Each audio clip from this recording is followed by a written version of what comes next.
The demand didn't come as a shout. That would have been easier. It came dressed as concern, folded neatly into a Sunday afternoon, passed across the table like something reasonable. "We just think it's time you stopped resisting," my mother said, fingers wrapped around her mug. Not shaking, not angry.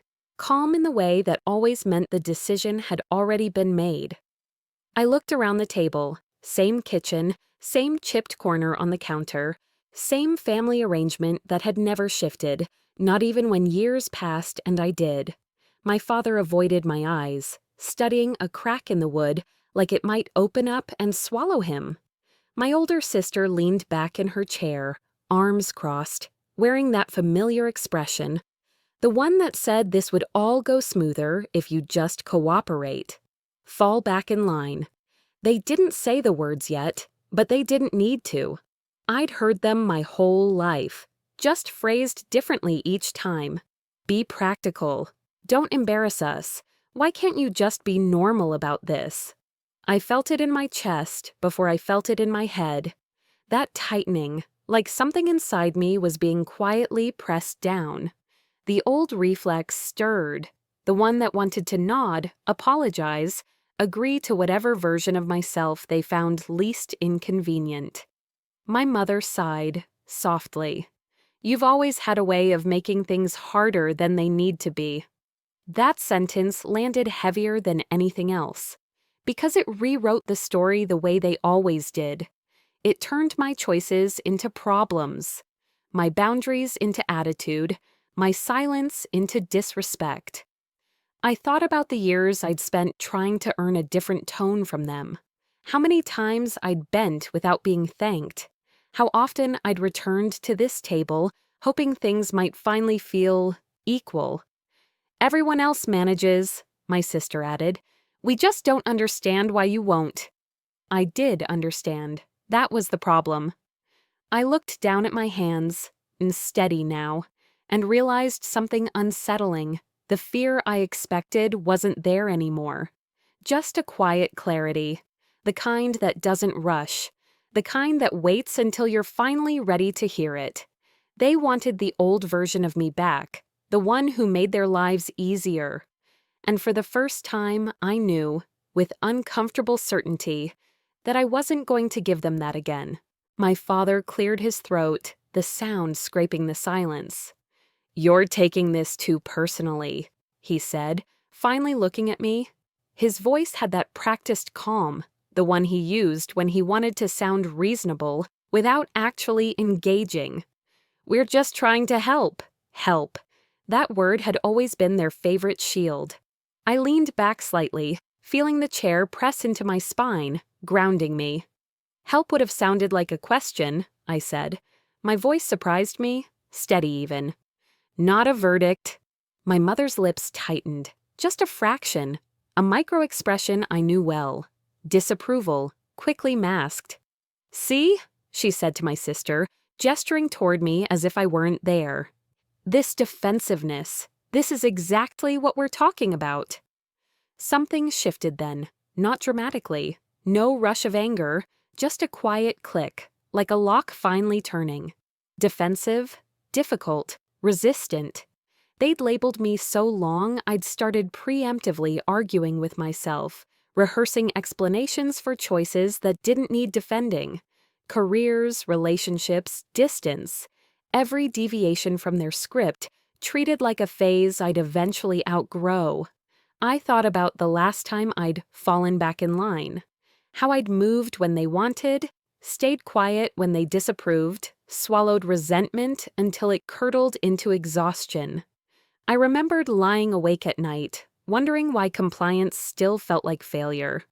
"I'm not being defensive," I said. "I'm being honest. There's a difference." My sister scoffed, a short laugh without humor. "You always do this. Turn it into some big moral stand." That stung more than I expected, because once, a long time ago, I would have rushed to reassure her. "I'm not better than you. I don't think I'm special."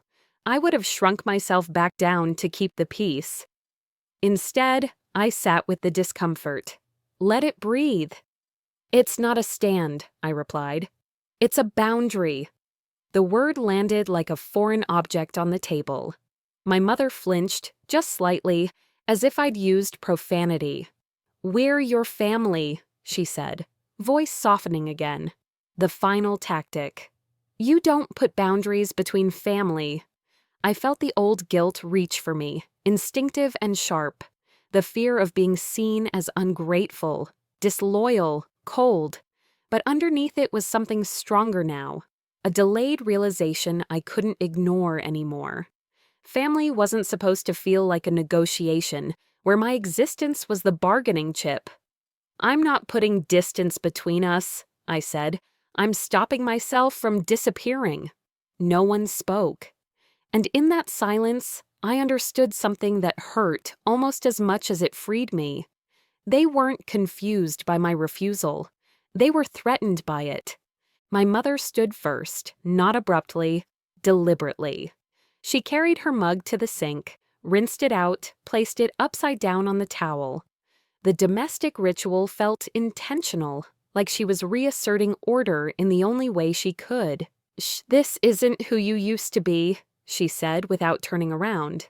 There it was, the real accusation. I watched her shoulders as she spoke, how rigid they were, how practiced. She wasn't mourning a loss, she was rejecting a replacement. The version of me she'd known had been predictable, adjustable, safe.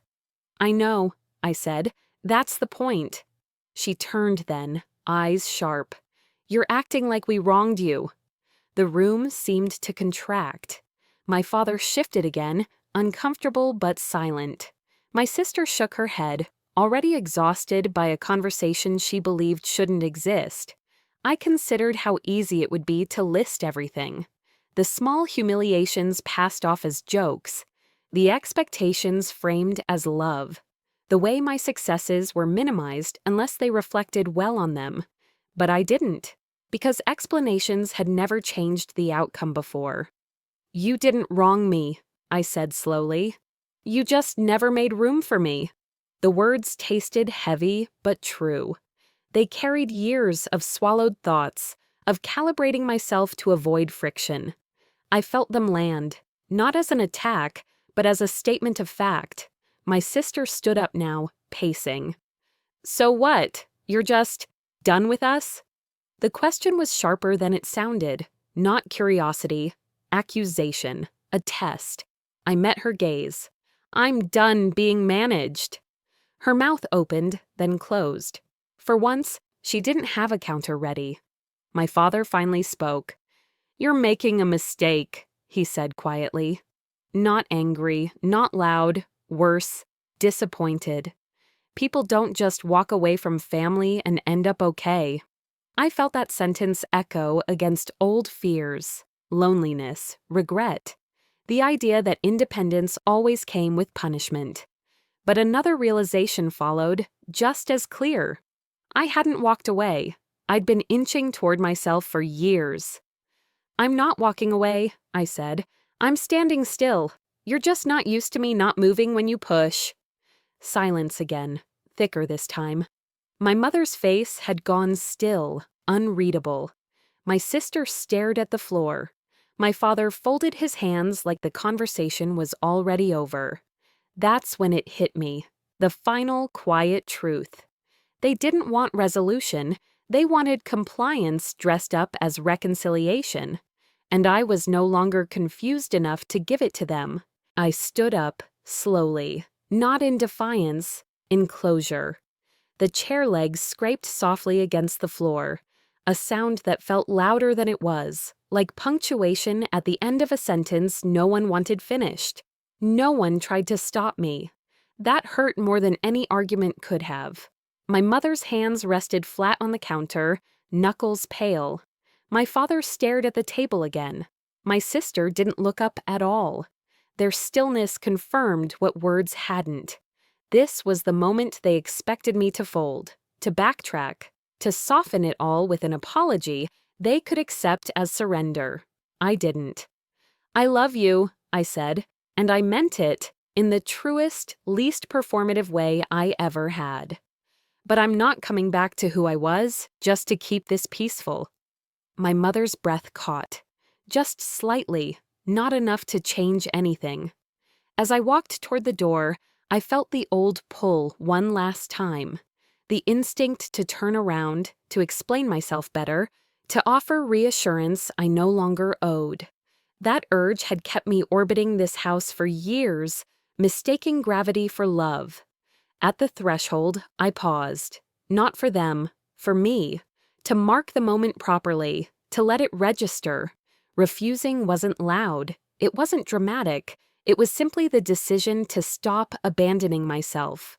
Outside, the air felt different, cooler, wider, like a world that didn't require constant translation. I stood there for a second longer than necessary, letting the quiet settle into my bones. I didn't know what would happen next, who I'd disappoint, what stories they'd tell about me once I was gone. But I knew this: I would no longer shrink to fit a family that only loved me when I was smaller. And for the first time in my life, that knowledge didn't feel like loss. It felt like freedom.